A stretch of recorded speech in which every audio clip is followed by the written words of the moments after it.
Kitara Girls, Hakitara TV, enteekaniza eno neekuleeterwa aba Kawalega Resorts, Hoima, your adventure starts with us. na Nyoro Kitara Convention eyo muludo gwa kabiri hamuna Cubs Juice. Taste the refreshness from the sauce. Kanu Kaire ka violence abasikinyo abasajja bagambire mu kuchura mune ebizibu bwana musajja obo mufuni abe sevia waawe akujune na kunyonyo konkuru ya so yabirike buli wano yeremereyo okay no man those small things nikyo kula baadhi abasajja kutobaga emisinde akumara kulia obakulo chuzire muno sometimes minutes zorukuyo let us learn to brand ourselves there are things we should stop asking from me if asenga sazi nundi musajja nyowo muisiko munna kutinsamu atapora Kitara TV kwegesa kumanyisa batangire nywe na show yaitu enu ya Kitara Girls Kitara TV of course nkabulikiro the Kitara Girls kya sabiti saa 10 mwebale kusubscribing mwebale kufollowing mwebale kutugonza mwebale commenting ha YouTube na TikTok mukipinga that follow and the comment flowing so Omaso ganyu of course bulikiro amabara BBC of his collection and the style hub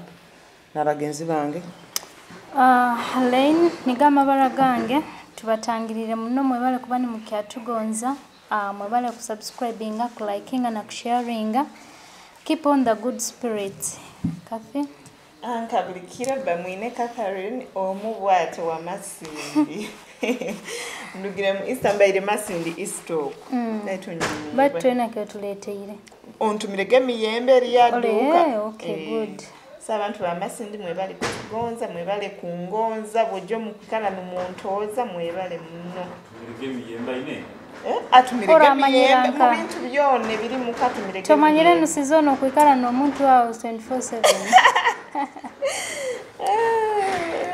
okay of course nkamuhulire buli mwaje introducing ile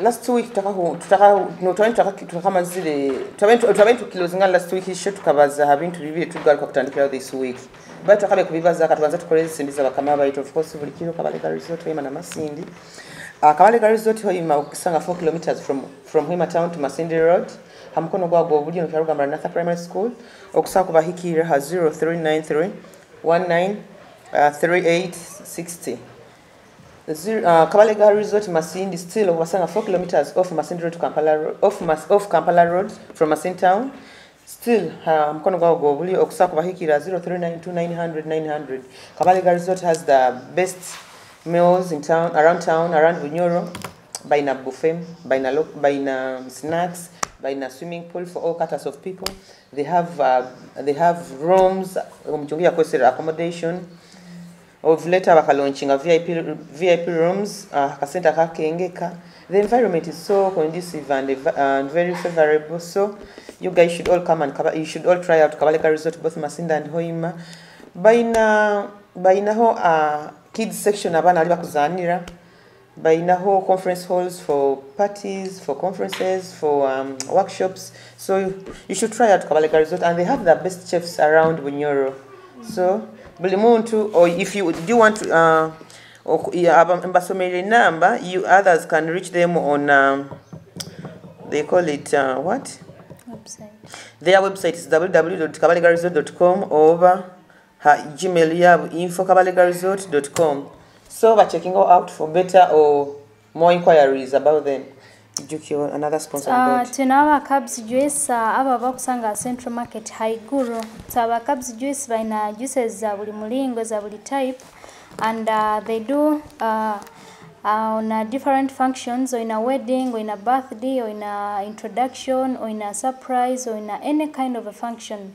so Cubs Juice they are here at your service and okusako wasanga MTN 0781 4384 66 na Airtel 0704 15 3230 kandi bakola na delivery around town to kusako batera nambe gyono bahikira aho kwongera kubayijukiza nti Bunyoro Kitara UK International baleteere Bunyoro Kitara UK International Convention omwaka guno ebiro kuli ku 6:27 mpaka 29 bw'ojja haliyo kunyumirwa haliyo kumanyanga nomanyire mu booko mutamanyire ono nankataamu nyoro so mugeyo nire haliyo white party very many guests abantu ba buli type nabagambi bayingi so mwije mubahagire tugende tunyumirwe boraba oli UK bayira babyeyunire Bunyoro Kitara UK International Convention 2027 mpaka 29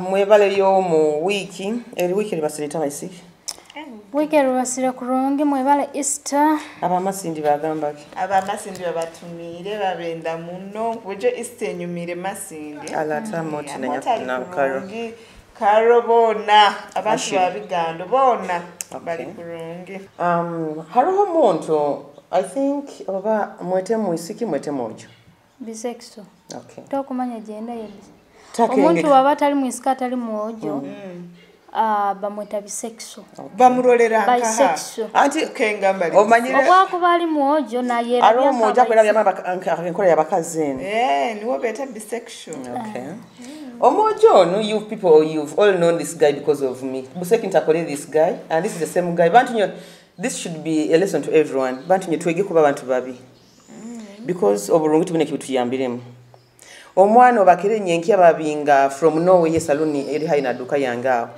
bamubinga nkembwa this is the boy I caught on hand nyafuna ali kumutwara salon abantu bamumanya nyamubatira people honestly speaking no one knew this guy you understand tuli banywani of course abamu bagamba ngo brother wange by to nyabanzera nabo bamanyiru tibayisana nko this is a boy mukwasira kamubinga nkembwa street yaitu mukwase mutwa salon ya somewhere akozika sente kakozere nyamugamba you know what way yena yobo by that time I was doing the project here Style Hub and kaso by running project Style Hub from the word tailing from the word paying rent you exactly thank you so much so nabantu abamu bakusaba kunjulira this is the same boy akira nyikia karagamba nyina ngamba nyina hand mu project yaye nyina mo mukono musaluni ye oba nyina mo mukono musaluni ngunga agamba abantu agenda nyina customer jozo yagamba kucha nyina recording ngani vivi agamba abantu nyina project o ina vivi ina mo mukono musaluni yange nyoti nyina mukono musaluni yao and I need to clear to the air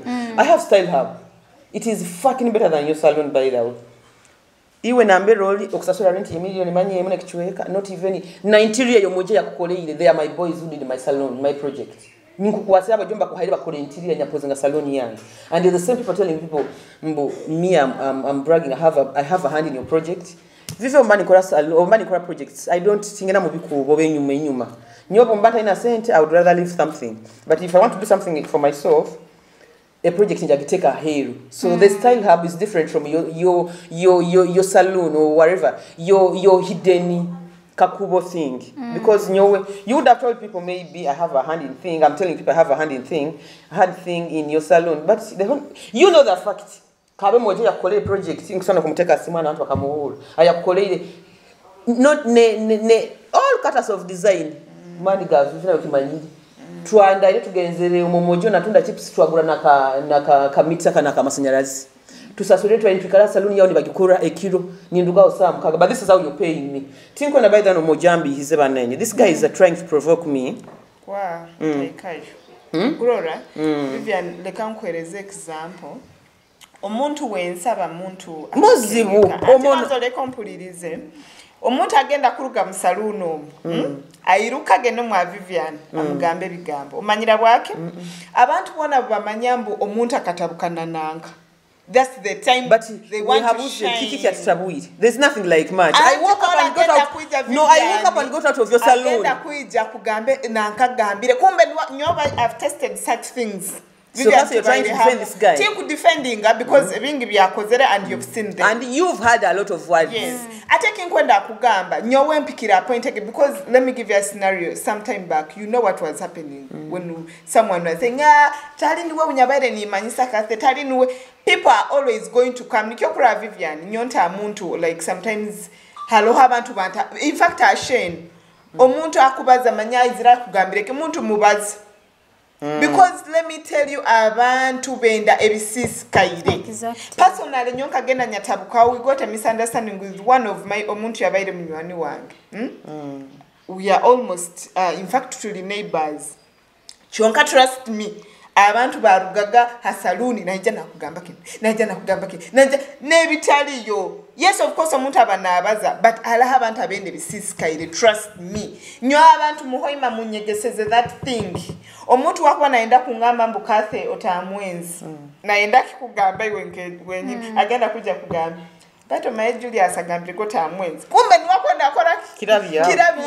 Olage kuja kugambe Viviani okimaye bagambire saloon tetaya. Kumbe ni wakwenda akora kirabya. Yo bantu nywe, yes, despite of the fact yo kuhure byakwaza and others may seem to be true, baitu bantu nyoleka twegendereza abantu. Omuntu ayende bisisikaire. Omuntu agenda kura twinamu na aleno misunderstandings ajanga. Omanyira le nagambire kandi we biro binu abasajja okubahindura nkengoye okwegaba. Let me tell you bantu enywe abantu bensi baba bantu bazibu muno ambao kafe kino kikwe kyokwega abantu nobutuku bakora makuno babantu butuku barabya kurungi. Nyoti ngona kuanika this boy mbuna inputs zo kujwara mani ga Vivi. You understand? So you literally need to appreciate Vivi has done something in your life. Now kimanyire what I've put or the energy I've put on your salon, but I cannot come out and say that is my salon. I have my project. And very soon we are launching the project. Linda hoyi worole. Ne interior design ya boje bakukolera mutabani wangu wenyine yakolera hapana nyamukuhaire kaibe bit of wallpaper or kaibe bit of everything. It is my energy. That is on the rent I am paying. In short, to get bad manners. Me have not bad manners because this fucking boy man has annoyed me. I've been so good to this boy, like I've treated him like my brother. And by the way, you are not. People should know. Kurugana chari kani materesi Vivi brother. Nyona banzarana baba manyiti. Tutuzarana bata bata kege kankab. Because people need to appreciate. Okay, we don't say people are not good. I'm not saying Vivi I'm so good. But sometimes go and look at the good things I've done in your life. Appreciate the good things I've put in your life. Nkuyize baka kubinga kembwa ogenza saloon endoko zere nyagamba you know what muliko kutanika. And you know the reason as to why I say this guy should start his own salon. I didn't want people to say mbu Aiziro Mwangi. You understand? Hata kukwata kukuendeza. Why would I tell you to come out and get your project? Hamu buchekerwa wafuna karumu kawa kacheka kalimu mukafundoko omukisaka na Amerika eserekere. Watandike kiokozere okikozere ane okumanyira. Like no, you people. Mweleka kwefora kani nyo mukuseka. Me I'm being disappointed with this guy. You're mad. This guy has annoyed me so much. Like I didn't expect him to speak this. Inside his heart he knows the truth. This is the guy my family has put everything for him. Oh hawata mumanyira omuka nata how much naturuka. Iwo wanyu nkabanyiziro honka. Kanda kinte kinda abantu bege ntingu boku bano baza just to know that there is someone who like yeah, let me give you an example. Yeah, let me give you an example. Today I was somewhere which I will not talk. Chonka, that person told me that he was somewhere and then the lady was talking of course about us. So yagamba okurora kakaisikika wa Allen kantu karogo. Omanyirango tukaba contesting for papa pate ntingu baroraga wewenga. First of all, but he has all the qualities. Yeah, let me say this out. If you get mad, that's on you. Yes, I am beautiful, and I was more. Oh, okay. You had the size of Miss Purple Party. Exactly. So, obankubanya kusingira about that. You don't have to go and tell people that it is all witchcraft. You obakuba no roga. Don't think that everyone is about witchcraft. Yeah, and that person said taenda bamuibe. Nawe gendo rogo kolo yesimbe bakole. So, you people, if you are talking about someone, yeah, if you're talking about someone, Julius, you know it very well. Abantu abamuhanu tukazalirwa town hanu, we are very well known. Atinga kana very nibo kaija town karugire manyaki yanka nibo wajana town. But you want to fight with someone nyakute akukwasiri nyakuhimba nyakulera because ono mwana niwendere na mama wanga kusaka injuria. Even my siblings, they know. No one doesn't know. This is the boy. It was your birthday. We took you to Bulisa HB. Had it not been Vivi and the family, how could have you reached HB? Chokano rana wo kumanyira nyo Vivi. I am actually going to deal with this boy. So no, these days I'd learned to be a good girl because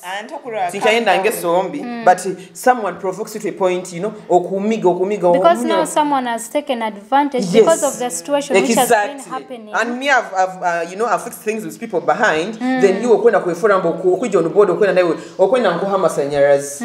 Like you want the fame, yeah. Hatogo mu mazire turugire yoko. So kane kintu ekindi mukuba ni muhesa abantu mu saloni. By the way, we are going to start recording. People are going to start ngenda playing recording zabo ntera mba mafia era bukamu ibara vision papup kandi bebinu kegengeso tinkutoka na muntu nkukusiba busiba. Now you joke with me. Wow, recording gebe na evidence. No, what is the name of Vivian? Abantu ba hoima abandi bali batemu. Bantinywa abantu bakufojinga ebigambo. Nyamba gamba. No, that's why I want to record. Kwesango tairo mwana wa abandi mu nkomo. Ataina kizibu. Nabayo. Why did he? Ono wenyino mutabuzi. Atinko bya ijweli. Omutabuzi akabaliyo na chadaro bugura taira iguru. Okuhu. Egembo sikwe na kibaza ya ijweli. Anyway. Hati ijue sasa kama winding up the show tukasigaza hii topic yegamba. What is the difference between love and lust? So nyao okusa obanki bazenta mu nyoro manyoro nyoro narondo anaro engonzi ni kyo kikino okwaka ni kuoko ki. You understand? So ngukwendo muntu habwe kintu hati ni kuoko ati kwendo sobolo muntu akurora engonzi ni yenki na okwaka ni kuoko ki. Ndaliwe ale okusaka mai wamanyi wakimanyire okwaka kana okwaka akojo wewe akoja kale kako nja kudiringa na katu ni nyaka lezi zikakaje kanuka mata mukaka eki okwaka nyoni kyo manyire kusakura vivyo kagamba vivyogo omwendezeho akabinake vivyogo omwendezeho omubiri gwayo gukoroba so niko okwaka no sanga ngo musaija oba omukazi Uncle, for example, abasajja bakira kubenda he sente obuleju haitati ale niba mwenda he ilaka. So let me first clear this out. Mwenda byonyini. Ilaka yani ijagenzelege na postinga kintu a TikTok ya. Wanga mantagi. Tingo be honest, what did you love about that person? Nya kwata Vivian yamugamba me I loved the voice but that is not lusty. That is someone secure with the marriage. Exactly. Nyomba ini kiasobole kigambo kia lust. Abasajja bamusanga bakazi bakubenda ho sente. Abakazi bakwenda abasajja sente. So egi betali love, egi bayili lust. Okwaka. Obuziku wao nairuka. Abamu no sanga omusajja bakumwenda ho emotoka. Abakwata kwenda kubasa ebigere. Bacho nkarura kanta kagamba omusajja omondeze emotoka bo mazire kumwenda agikuhaire. Na ndoli yagamba. Ngwe kikuru kuikaro maiso. Okateka mkono oti kikuru. Okafuna content. Okasimba mkono. Atekira kikera nyenki akare emotoka tero. Bagisikiri. Muiruka. Bino baine emotoka zibakutwageza alone no sanga basire milioni kai asigeze milioni kai 10. Bakandi bakama motoka basisika ni baseka muloko novoli kabalega hantu teruga esigara. So hati no sanga ngune emotoka ya kutwaire kulast onkwendo musajja egenze. So nyowe I would advise people to gende mu love. We should love people. We should love people. They are that we should love people genuinely. Exactly. We shouldn't love people despite of what they have, the wealth, the appearance, the looks, and you know. Kanda abantu abamutu inensonga bakitu kwenda abantu baitu. Hati we alene love yawe eri genuine. Hati nino muntu okugamba omusiki oba omusajja oyizire kwenda Kathy abukuba she's a brown girl, oyizire kwenda Vivi abukuba you know I have the bumps, I have the soft body. So no sanga ngo oboka mazire kuri omwana oyirukire.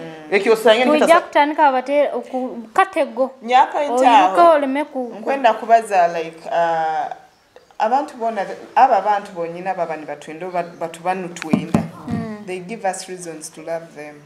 Exactly. Ngenda kusanga omuntu ali just ayemereire tamanye nekigendo maiso mbwiwe gwire mu love. Omuntu ajana kwana na kwereza reasons to why they are like to why you should fall for them because abasajja turora bayingi obana abasajja bayitirana bakazi bayingi but omuntu niwe wenyina kwa reason nkyo omuntu akusa kugamba bebe amotu wangu nyenda hoki no mugamba kwende tinkumanya no kwaha engeri first of all tujukege omuntu ogwa yabayina kwana nkali gena no relationship ebintu byakugambire reasons key. Omusajja anga kumpabuza bakimwenda mugambe the way you like onfaho. Not necessarily money, but that care kufaho. Obunkubanduwaire nawarwaire bunkuba nyine bizibu naona akwatibwa. In his capacity. Omuntu akuberera. Omuntu akumti. So omuntu akukenga. Yes, akunkenga. Ngenda kuba nyina reason why I love this man amidst all the men I've met. Ningamba bakomusajja nwe mwenda muno. Yampaire reason to why I should love him so much kira abasajja abandi nabwekyo yes it's also last naye defined but it's almost like love habokuba omusajja weeno oba mukazi weena akwa reason to why you love them akosanga abasajja abayiroho n'abakazi nka batano chonka nasetolinga nondi so personally ataka finding love ya itaka finding his love the love of his life nawe abamuhaire reasons to why they should settle because nyonko kungamba abakazi twena tuba abakazi but not all women are women the same abasajja baba side no like qualities of a woman tikirigamba mbojwere kiteteya obotawaza okura there are different things that make a woman era no musajja tikirigamba osibo musipi obojwara boxer kikufora musajja ate okurora haloho abasajja oba abakazi no kwata na Ravivian akurubata manu gakoraki oba aleni akeremelege oba nsangire mu sky kalire bikina gamba omuiskon aino mulingo akundora mungira butuku batugenzere kuli manyako baata ateremge yobusani yabutulubya aino mulingo akutiba makusana aina national wategyo okuko nabakazi bagira muzama yabasajja bajwara muno busweta panto nibenda kurega obuntu na sweta pantege na musajja mulinga kuzira obusani na buterana gamba ono butugenda kuli kintu nikyo kiyenyine kyala etali lavu sweta pantege ekuhaire abwako muntu wina agenda nawe naweke that is last better alo muntu akwa reasons no mara no musajja no gamba musajja ono nkumwenda gonze tutakagenzere kuli chonka no rorambo hatali gamambo mubwende atera makasani wagambo no butuku genda kuli musajja ono ino mulinga kuzire ebintu nibyo byenyine byaragiye so hati makuru abantu bagende hata abantu bakugenda mu last egyo basigale bagenda mu last yabo nabagenda mu love bagende mu love yabo abokuba buli muntu aina reasons kijakera hata kulano wa last aromanya muntu wa last kizibu kumuyinda mugaza mu love abo ensonga na wa mu love afuna muyaya kumugwisa mu live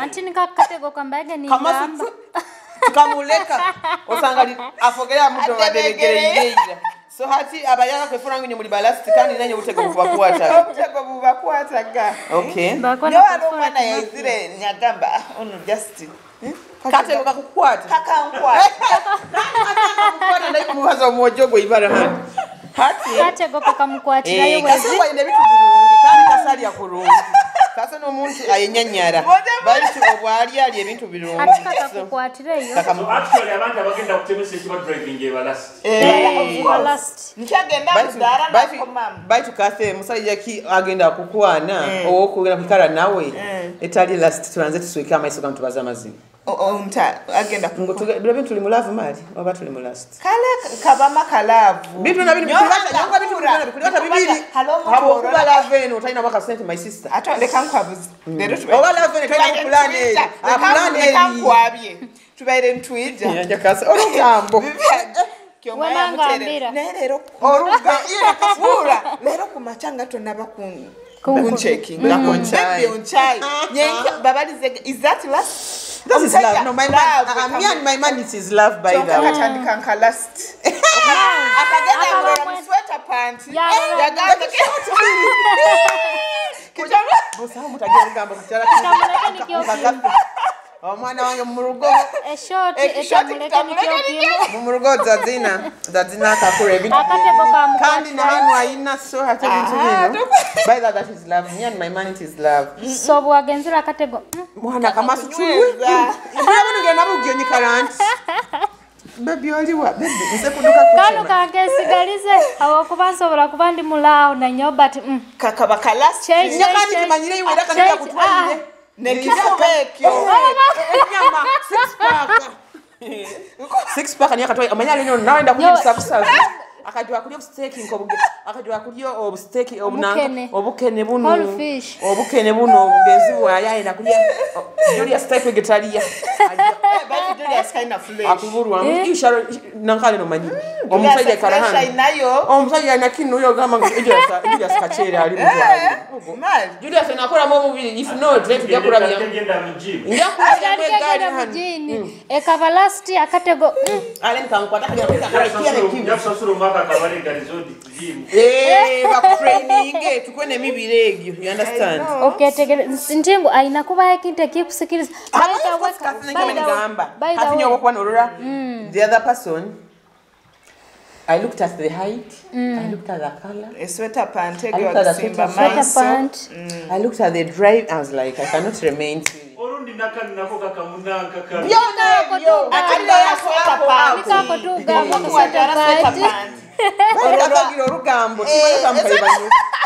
Sweater pant egyo tukabahamu. Vivian sweater pant mutabwi.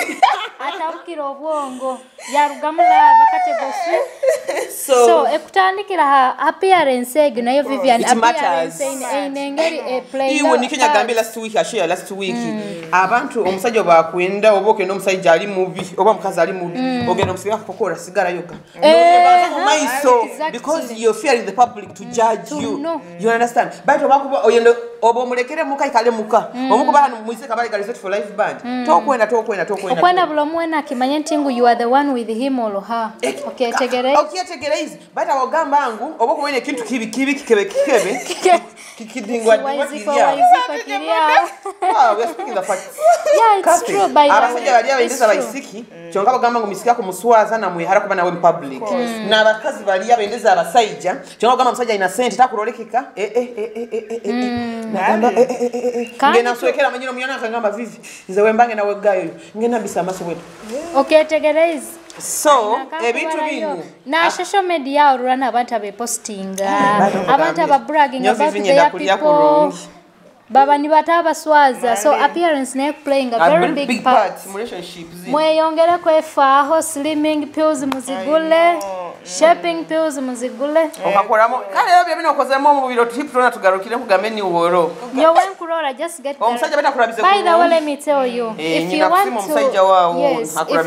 you want to look nice the right person those parts which failed to grow of course the right that's person what will make them I always grow. post on my status the glow hits different when you loved rightly or when you have the right pattern. Kugambira badibire bagya kusiba obusungu ate bakubusibira ki bagende besotinge baleke kutujwaya nabo kusima abantu bona bakyalura the Kitara Girls Kitara TV mwebale muno kufollowinga mwebale muno kutugonza bedha yinya abantu mwentu mutugondeze and you are the reason as why Kitara TV is still running. You are the reason as why Kitara Girls we are still operating every Sunday at 5 p.m. of course.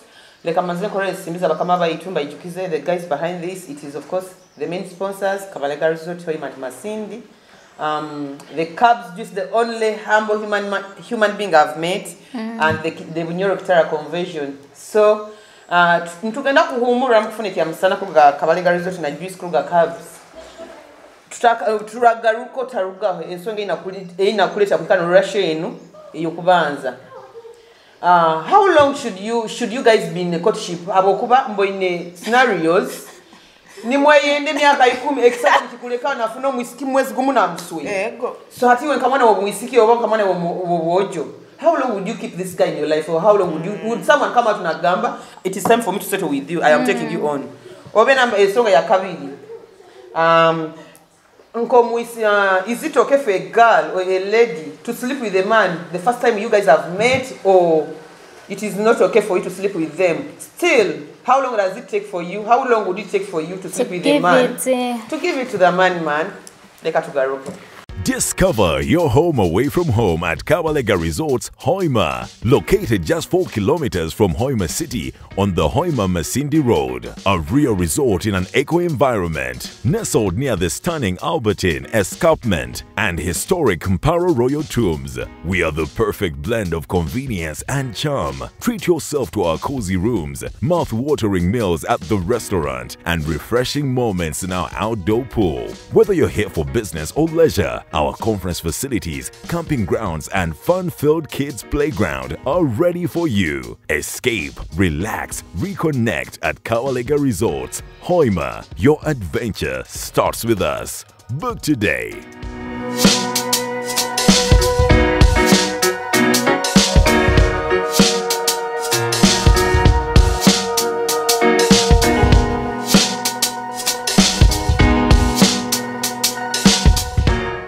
Mwebale muno mukuhumuro of course ekiamusana kibakirugira Kabalega Resort, the best buffet around town. Hamitwale sat, you have the best buffet. I ate the chicken, it was very delicious and very tasty. Nkubajukiza abantu ba Hoima Masindi ebiro byokwezi bina ogwakatani. It will be a Sunday, the first Sunday of May. Okimanyire that is the day before my birthday. Birthday yange 5th. Bana nye mudebegere hano mutakole kunkole ya birthday na nkubabinga bakitani. Producer bakugamba. Producer next Omanyire wege yansabire ezinga. Munyoka thenkwende gift. Ogiro rugambo. Surprise. Girls for their girls. Nkusima abantu bona bataningira up for live band last week on Easter Sunday. Guys from Masindi, thank you so much for supporting Kabalega Resort. Hoima, you guys really turned up in big number. And still, nkubayijukiza ebiro kwezi bina May, we have live band Katas of Mayor Brian, and Twinahuna Zumba. It comes with a Katas of it comes with we call it healthy breakfast a package with that on that 20k or we have Zumba, you know, workout, kokeye bisaju, then after we have healthy breakfast. So bokarugam healthy breakfast and Zumba dance stuff. No swimming while you're buying time for live band. So I'm calling everyone in Masindi, Lisa, wherever you are in Hoima. We have live band on 4th May. It will be starting at exactly 7 up to 10. Free entrance. You all have to do is buying a drink, buying eats. I want to, you guys oversit in an office. You find like you're seated from morning up to evening. So no sangam sajugali maingi. So we always, so like Kabalega family, we brought us something of Zumba every first Sunday of the month, and it's only once in a month. That's Zumba. We do the Zumba in the morning from 9 to 11. Then in the evening we have live band from 7 to 10 p.m. So those guys are very office, Sabakora comrades offices, you know, the corporates. You guys should come through and enjoy the Zumba. Let's cut off those fats. You know, let's have that shape back. Let's have the best experience at Kabalega Resort. So I'm reminding you, May. It will be a first Sunday of May. You guys should come through and support Kabalega Resort. You should come for Zumba. Then after Zumba, we switch into live band. Of course, Hoima branch, Kabalega Resort. Ogisanga Mkono Gwa, we off 4 kilometers from town, off Masindi Road, still on your right hand side after Maranatha Primary School. Or you can reach them out on 0391 93 860. You can reach them out 0391 93 860, or you can find another branch in Masindi off Kampala Road, 4 kilometers from Masindi town to Kampala Road. Still, you can reach them out for any inquiry. Do you want a staycation? Do you want early bookings? You know, Robino, if you book, you do the early bookings. It's more of hope. You don't reach disorganized, you know. By Kali, you know, they're expecting a visitor to Kabalega, a visitor from this place to this to Kabalega Resort. So these days I advise people, you always book in advance, always check in. By the half clients, can you book us a room at Kabalega Resort for a night? You guys are really supported Kabalega. So for people in Masindi, you should reach out to Kabalega Resort team on 0392 900 900. I'm repeating it, or pardon myself. You can reach them out on 0392 900 900. Call them for bookings. Do you have a workshop? Do you want to do anything at Kabalega Resort? Do you want a holiday? Do you want a cool environment with a green environment? You should just call them out and do a booking. Ask for anything you want. You can always come in and have a holiday. Those guys are swear you want a honeymoon place. You come at Kabalega Resort and people will not even think you're in Uganda because so it is all Kabalega Resort, comfort zone for everyone. Alan. So kwenda bangera kubajikizaho Cubs juice and ice cream. Cubs juice okubasanga Central Market Haiguru. They have all kinds of ice cream, all flavors. all types of juices, and you can book them for any kind of function. And they also do town service, delivery around town. So our Cubs juice okusaku wasanga 0781 43 84 66 and Airtel 0704 15 53 230. So okusaku baterera you get any type of juice you want and ice cream. Kwenda kubajukizaho nti Bunyoro Kitara UK International baleterera Bunyoro Kitara UK Convention International Convention ebira 27 mpaka 29 ku mukago mwaka guno haliyo kunyumirwa kwingi bwojunko kumbagambaga haliyo white pattern na katete akawe karungi oinekyo kujwara haliyo abantu you know emigisa yona mumba muri bantu bayingi you get to know people kumanyanga no manyanti ndi UK ono munyora ali hana ikara hano baikara hano theme yabo nko kunyabagambire sharing our history heritage culture and exploring investment opportunities in Bunyoro Kitara tomanyire ogenda kufunaho muki okusagenda kunyumirwa n'olugayo no opportunity genda kwindura bomezi bwawe so banti nyumugeyunire haliyo kunyumirwa haliyo ne hanga ne bitekerezo mukwimuka nokora abanywa n'abahyaka mukwimuka Bunyoro yaitu so tubage takagenzere mu kuhumuraho mbalike topic ibiri eyo kubanza how long should people take in a courtship or in a relationship oba okusaku obantu bandi bayire mu bazira handa runyoro buyasuli tuti engonzi amanyalo ntamunyoro musimenta kisobole mu runyoro ekira how long should people take in a courtship inywe bosomeka omwina kumara ni mwekwananga ne kintu mutaka kitera halevendi mwendangana tumulina kwekwana numwendangana numubyamanga naho byone exactly so how long should kugira how long nyonko nakwabuzo musajja kundora heru aikaire no mwana abandi na mudupa amwendeze myaka 10 bayijuezi mu mwezi gumu yafuna the love of his life so nkwenda kumanya wama mwisikiwe oba musajja iwe how long da mwisikiwe kambaza at side ya baisiki wama a girl child how long does it take for you to be in a courtship with someone that you know that you either have no future with him or this guy is either taking your head or you guys are just wasting time with each other because I've seen a scenario omusajja nagamba me I'm still studying this girl you're studying me do you want to graduate don't you know where my career is which course are you studying that you cannot omusajja nagena omwana wabandi namuteka heringi ne mara hemyaka kuzara mabana nkabana kande kintu ekindi akuba na kuharamaisa agenda kumalira kugazi agahizizeira the features banagenda kuja wena tokya ina mulastika obwakazire noraba mwakate nakugara munomo bintu bino kasebeza abo kubikoraga abana kwendo bagambire ngo omuntu akataite no kaina so nyowe this nonsense should stop by the way you mean you're wasting a lot of people's time and even by the this case is so common in men and women really okay let me hit about the men you hit about the women okusanga musajja akuendeze olaho weno kuchwekana nemirimo omugongo gukakuchweka weekend kukute silinga masefuliyo gakuta byogero weekend marriage bane babono kuswero omusajja akugamba honey I'm now studying your characters let me see if you're wife material let me see if you can be a good wife let me see if you can be a good chef who told you but why are you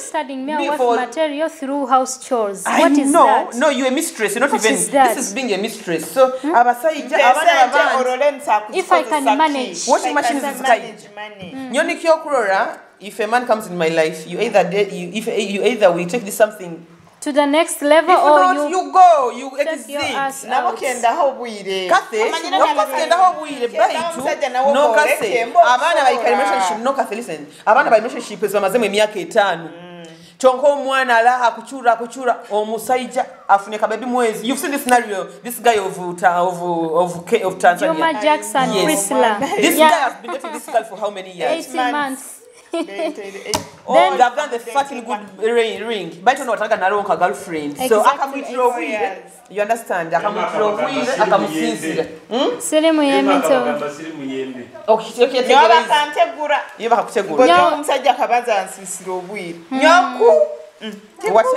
So hati nyowe ekingamba n'abayisiki obalaba ino omusajja omaze mwezi gumu myezi ebiri omwaka gumu at least kale katugambe omwaka bate emyaka 2 omusajja takakuolekeze nga agenda kuswera yadde kwijja wanya akira jjo wanya abunge bojo ine alitaka kuotaka esukali owanyu bajo nakakotaka sukali takalesere oli hawo kuchweka n'emirimo olimo kumuchumbira kumuwoze kitoke okumutule abandi tibabikoraga abakazi bandi tibabikoraga wekyakuba naye ndo omusajja mu reasons to why aina gendo one joko ikalire toina nekyomukolera omusajja kurara enjala omusajja kulyo mu hotel ati abamu babikosereka se bajua because baraka kubikora for 3 years yes then muleke afune akusakura iminga nawe they are rich men who have everything and all they want is you going to the kitchen kuyamba ho you know a helper a house helper but nyokubaza musajja omwana owisiki akumukeza hanfuka I know omwana owisiki takamu muzara mu buli mwaka kumuzara mu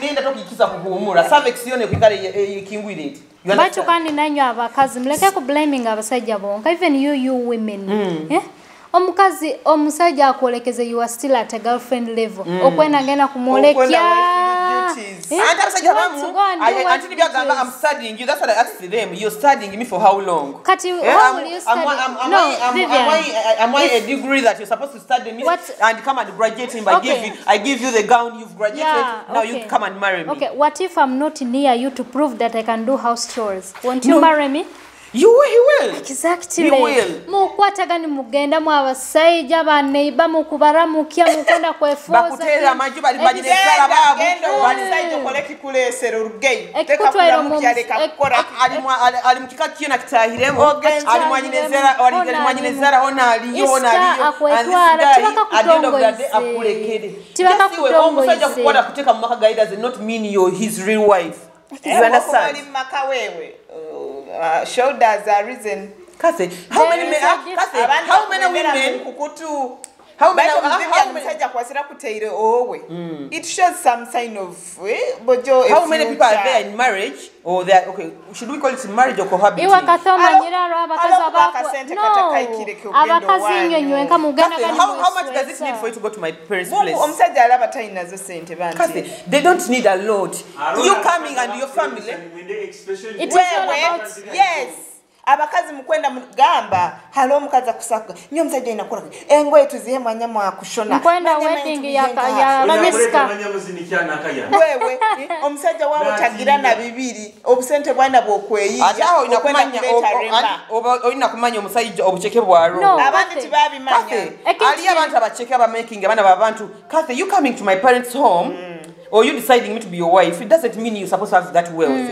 okuhimba nyakanyu nyoko also ni muja ni bakurane mamanya ngo mwana waitu aina mwanka you know they know muhara waitu ayikala makago omuntu ati but bajo nyo mwana omusaire mu abana abobona hata scenario okusanga omusajja kuendeze like this single mothers omusajja kuendeze he does not even allow you to come and get married with your kids you understand so which kind of a man is this so kuna wakukoleka red flags from the word you go nyonke ayenda kubaza omusajja oli maka uhura oli maka omusajja abana bali mu mpangisa kuli bonka hata omusajja nakukwenda hoki which kind of love is this ola okwepanka you oli mufumbo your kids are suffering in a rental your kids are suffering with your mother they're sleeping hungry if this guy if you love me come and carry me with my kids take me in your home with your kids okay come home and let my parents see you but these things are because abana mo kubasweza mo kubafora they actually are not even they are mistress na muhuba bulikiro muiskina aho akuhube weno yanukire to kena na mubi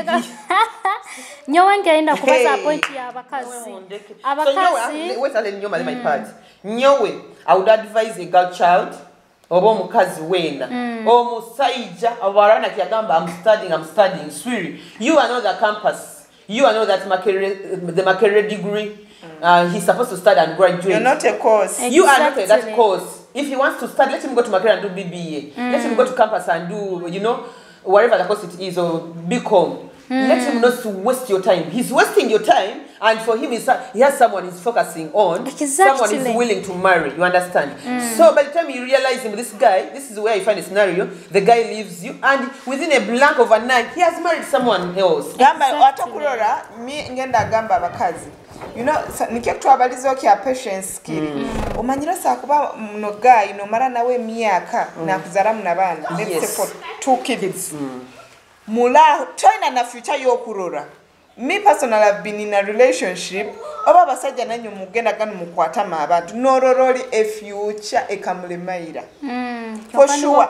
Norore a future tagigira. It's just omuntu ina kuimuka oweyingo gambo omuntu nambala yeremereire nwara asobora kutulolera nwara asobora kumpa future yinkwe ogenda kurora omazire myaka nawe from nowhere yofunirondi ali serious wangwangu nero achite tugenda netubuza ku mami exactly that's what I was telling you tonkaruli irusanga nyoko mwesereka it's just irresponsible so nyaba isikinku ba advising if this guy or this fool is still telling you I'm still studying you you're supposed to be coming at my you're supposed to be coming at my home every weekend and cleaning my pants man I am not your washing machine that is no because you people I am not your washing machine neither am I your mistress I am your girl you sleep with.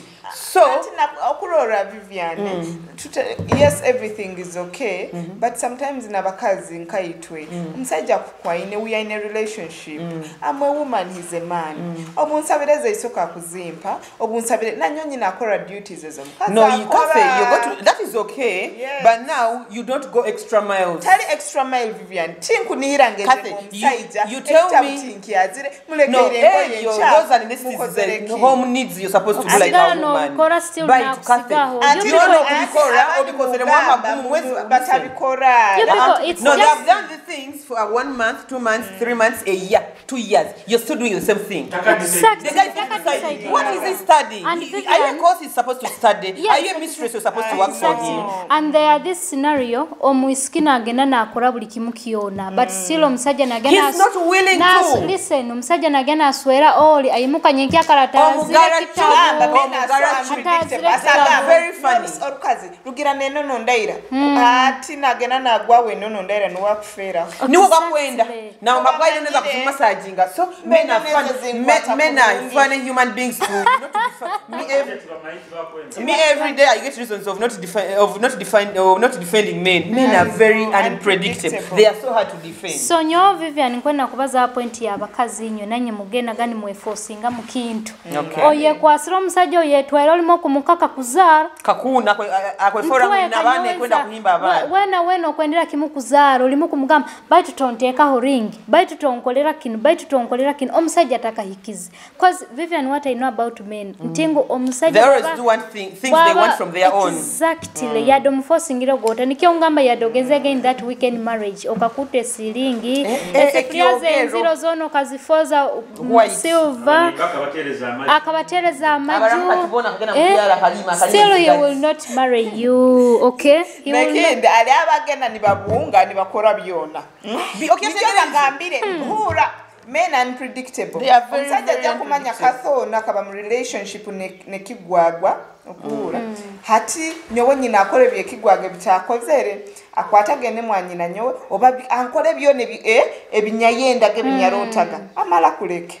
So nikyo tugamba abasajja tumanye kyayenda. Vivian agenda gendo 1 ali no musajja gendo 1 nkoka kenda gendo 1 abunga koleke akutweke akutiti bisende ne kyali kuke myezi musanju hata kuoleke ekigambo musajja akunago hafuno muntu oni so nafuna ne kikarusize kyakugiyaho nimba ntaina na point yokubaza about men. I know because you get disappointed. Me all I always tell ngamba muna bakazi let us be prayerful and work let us hard. Work. You know your man is so sweet. Omusajja wena bwarabagambira ja kukwenda nobota kute nobota koleki exactly. Kikwiha kalimbu nabakazi mube muna akantu ko bukazi ojalo nyowe arabeneza choka girlfriend naija nasiba byamire omojo no rabambi olubaraza ogaba yajwahira kabikora koraira kiona kichafu kabikora koraira kafe like the get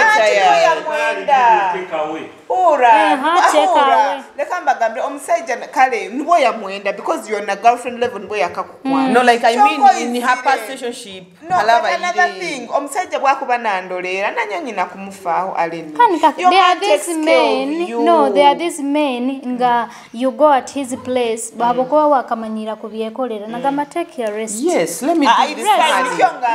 Yes. It is what are you talking about? What are you talking about? Let me give you a scenario. I'm testing you. Julia, let me give you a scenario. There is a guy I was dating. Sina chindi if we are still together. Sakuba tulina ham. No, tingwe nangambe munu wenyine. I don't want to use that example. Buy it wabo kubanza kwatingo omuntu okwa hero.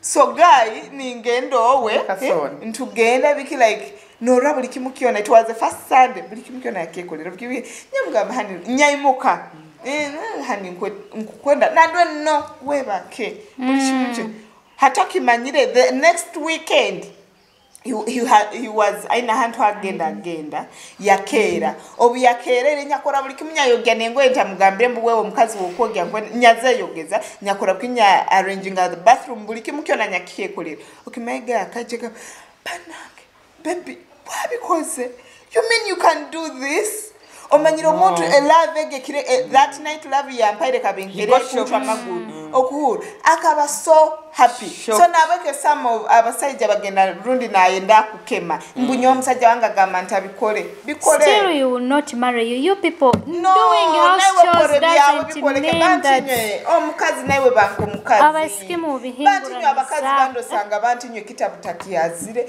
ekikaro kyona kikununka bathroom then mu training ekyo kwenda akole and I think also nabakazi baleke kuleta past disappointment I know nyaga tingireta ngugameka bahone kimaganjwa meaning at right now nyinaki omusajja tingenda kuleta what does kimaganjwa mean borawa bikozere kulitibyaje kuno byabikora already she has that bias already have that bias no by the way past yange ba past tingwa there is someone who carries the bias from the old sessions they carry leka mana omanyira butulubasa muno past zaito genda kwesanga nizitwalibaniza in the relationship omuntu omusajja atokimanyire omusajja wakukolera birungo tekeza it's a setup because okaboine kintuntu ekitakusakoraki bikora so mwebege no mutima go giving a love a chance or a person a chance wite tukabikora koraira tukabikora oli mukitabo esuka zona nko kumuzirairo gamwaziteka hebintu mukumanya tozihinduire you people let's try to be women atuba kuba situation omusajja na PM yesuko kole oti bojeleka joge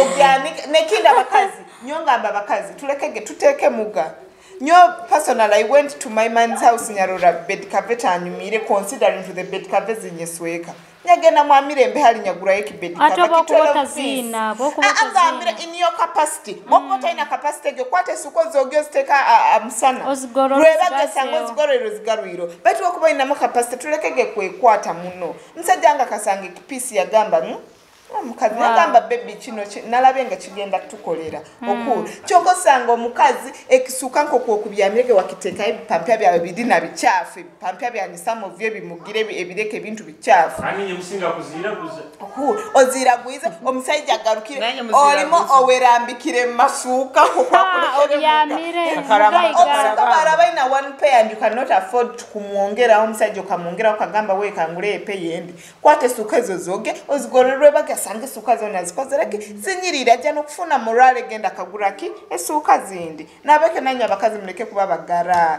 ekintu kyona bagamba teka sente wolaba nawe omusajja akuteka ki esente hakuru bwokumwoleka mbu nawe oli mukazi ali mamagezi okuru omusajja bwokumwoleka mbu nawe oli mukazi ala abasajja bali serious not all men bali serious omusajja bwokumwoleka mbu oli serious nawe lunda ajja kuba serious baitu bwokugwali hunu nalo ligenda kukala nikoraki ndikuoleka kandi nabaisiki nyeki baininga manga baisiki nabo tibakwenda kuhereza like you have said a chance omusajja akolekeze his ready yes tokwenda kuzara nyowe tinkusisa figa yange nyowe tinkwenda akora kintu tokwendera kimukora mirimo tokwendera kimukuzara tokwenda akora ki hata omusajja jagenda afuneyo owakutweka amusweke amuswere kandi amuswere within bantu nye tuikaira TikTok tuwene story ya Priska no na Juma from Tanzania. by the way yeah exactly kind of course na respect iwo kimanya ntingo msaja asobola kuswera because of like no, no bakubata kwenda but respect buli musajja wena inda kumuhereza kitinisa ekitinisa nakyo kiyo omuntu akigwanire wamaka waliona bino nale bino ebisajja ebiddoma bikwewugira amagezi bisajja bikwewugira amagezi ekitinisa nakyo tato okora akura bokuba ino musajja wokura kidomadoma kiko kireke hakuwa at the end of the day a man deserves respect kireko funondi no others need to be disrespected to pump sense in their heads. Atoge am disrespecting ayange gendo one. Ekisajja wokuba tugambe kikina. Kanateba iwe bakugamba ngo otakatagenzera omwaitu ngabandi tibali tibajage na mwaitu. Anti bajage nikiye kingama muleke. Because at the end of the day nyongamba abantu omusajja sigala ali musajja. Kati hali musajja ebikwe hugya mageze bitakenga. The kamba example obutwika kuli omanya baka musajja yenda ni akugambe amoti wewe. Because he's a man. Ukuri. Mbuno obufumbo bwa weekend mubairemu. Muku meeting akiya lero nyenkani mwaukana but you are cohabiting or I think should be cohabiting you understand so hati katheko ngambile how long would it take how long would someone keep in that situation or that relationship to find out it's a yes for him to go in marriage with this guy or it's no. Things are not going to work out to keep on how long would someone notice and see flags that are taking her in front or behind ngambirege omusajja wonkubanga tandikire kwikara nawe that is not going to be mutateiro step akwa basajja banu bakuteko munju naho aba ayolekeze the public that aino muntu munju whereby bwana akora obwenza kura heru meaning iwe oina samu ya hoikire nawe baita atokusanga mbutu baire mtungenda gowe ningenda gowe kumara umwaka gumu nkara ningendayo you know tikirigama mbagendo mukausa mugamba hani tubaire nikara hanu let's say nikara kijungi wo ikara kiryatete hati tuikize obusumi bunu tukupaying rent let's say if you're paying rent nyonkurundi paying rent omusajja anga akumbika nimugamba ati amoti oba kiki mukikaro kyokubaga ntugino jo wange ningendo wawe why don't we get a house orundi wa akikugambe ukura cause it's not us tikirigamba mbitu abakazi nto baina kupushinga agambe amoti wange kathe menyenda tukoleke we get angel yaitu twena namba turarugiraga namba turayikara tutandike family chongowe kurungire myaka 3 emyaka ena otembe motoka genda kumurora obotembe bodo oba wemo gitwara mbale tokurora so sometimes bantu nyogenda kwesanga someone is going to waste your time hakwa personal ogenda kwesanga mbu omyaka nayo mazire ha motoka notembaga kugenda kumurora twene kyogolekya muri serious habukuba ali yondi nawage agitemba kurora the same man okurora habukuba basajja bana ajja kugamba hani weekend ntindo kumbe ali yali I inviting irakana nabeke let's not take ebintu bya love umanyire love yo blindinga umanyire kiri routine buli weekend timbaho alaba isiki buli weekend timbaho mba musajja buli weekend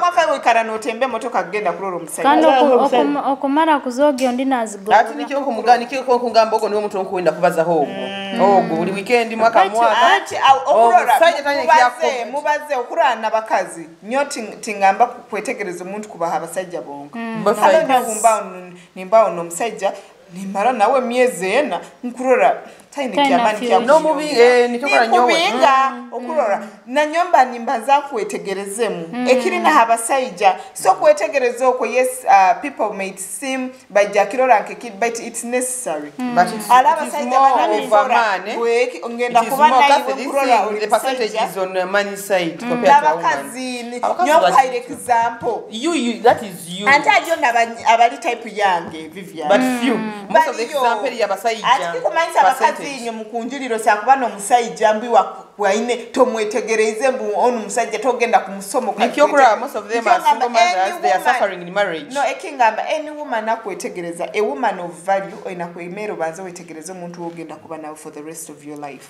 it's not about him proposing that he wants to stay with you and you just run away no kagenda nawe a woman of value a woman who knows her worth will put down akarhandika kura kwanza tandiko gambo studying a man hauna randa byaho okurora me personally I rather be single than be where like habukubambu nkwenda kukakasa public. That They can be you have a single person. and start and get a man that is worth to be with me.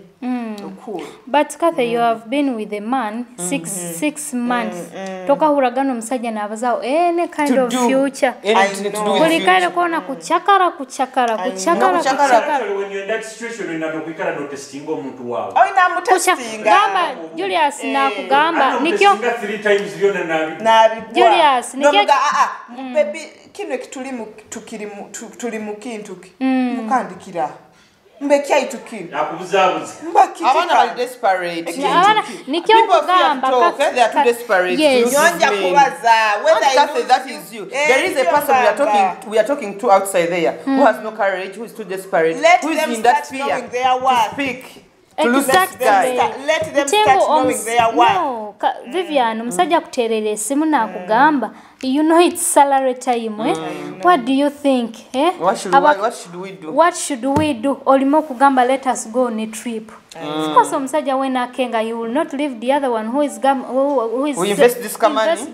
Have you invested? Njakubaza na investment, but na ka trip kali necessary. No, of course it is necessary, but not daily. Arohaba iskaba takuwa ha trip omusajja na mupushinga trip abo kwakona proving abaisiki. Akwenda kuoleka kasemu Exactly. Bantu inyo abaisikinywe inywe kenyini ninye mukulemesa abasajja babaswere. Omusajja kujja ali redde kyonko character yao.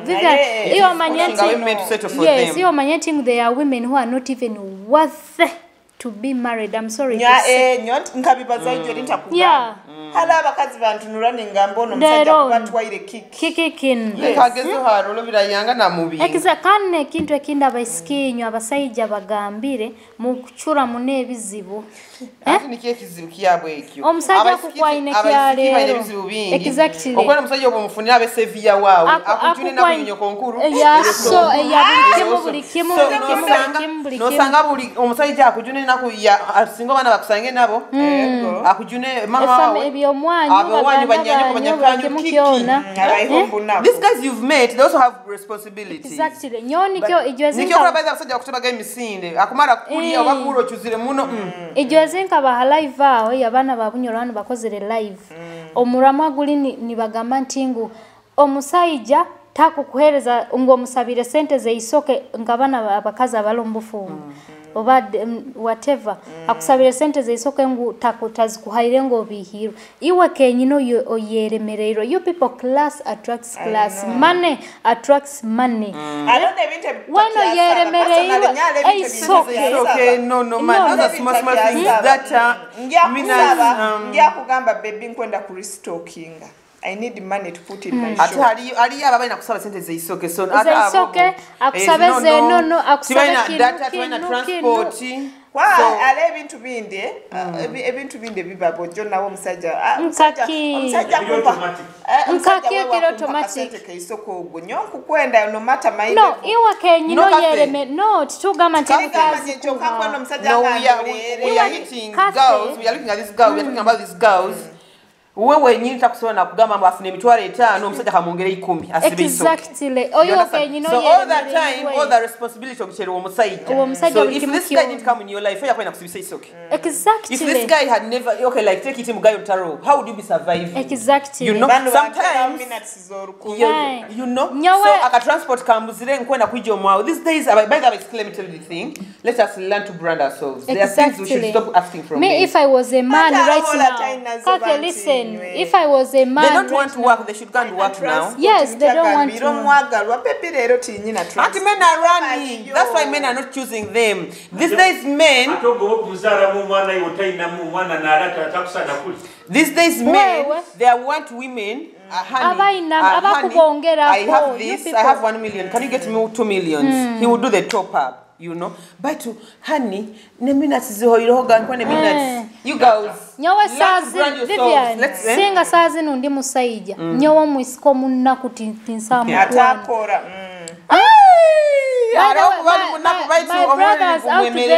My brothers out there. Stay away from broke girls. Not everyone has a capacity to find a good job or to have a business. No, Kathe, this is my don't want point. to work. They don't want to work. They just. These are the girls. How are you defining a rich girl? They just want to. We are not defining a rich girl. We are saying an established lady. Exactly. No, Kathe. Yeah. Rich at heart. Exactly. That is what we are talking about.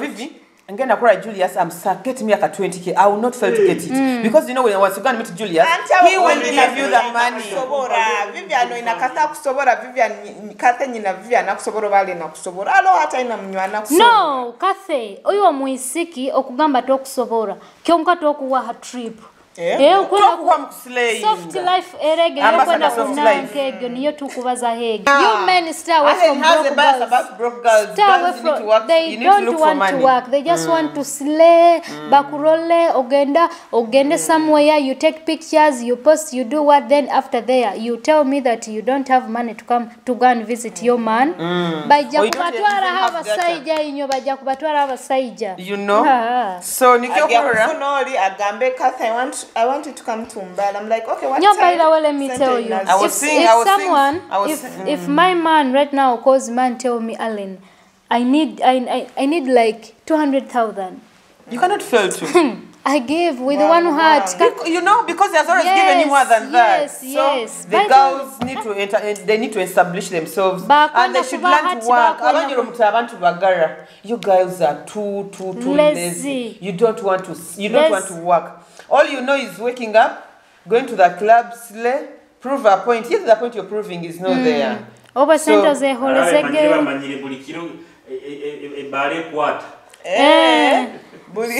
these girls, every man would want a girl who is working. Every man would want, honey, I'm going to do my hair. I have 100. Can I get a top up of 200? He will probably. Trust me, this guy would give you that top up. But honey, I don't even have, my hair is spoiled. Like, you don't even have anything to eat. Man. You guys need to style up. You need to work on your character. You need to work on your ways. You need to work on yourself. Otherwise, you're not going to get a serious man if you're still living that life. Exactly. You understand? Get out of that life. Get out of that group.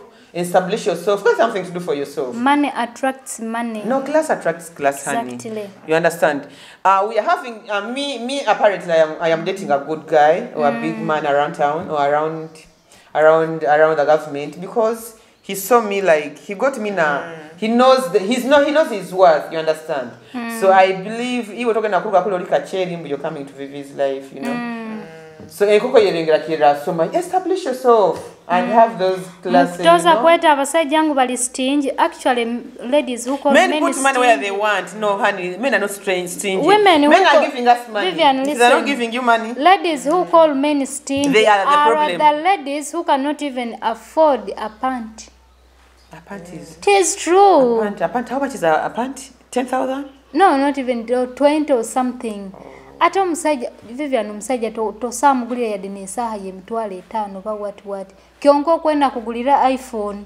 You people actual trip. So twindinga option emboze ne kyalindaira tugenda gimarayo bwire buno of course obwire tukwasire leka tutandikire hanu next Sunday.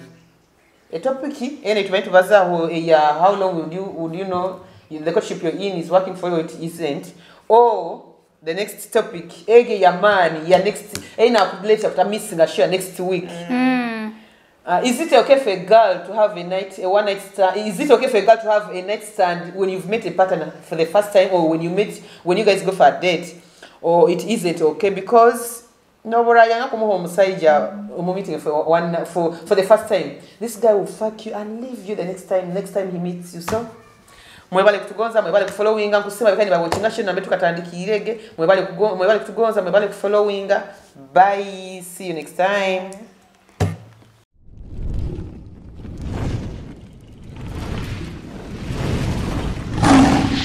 Chitara TV, kwegesa kumanyisa.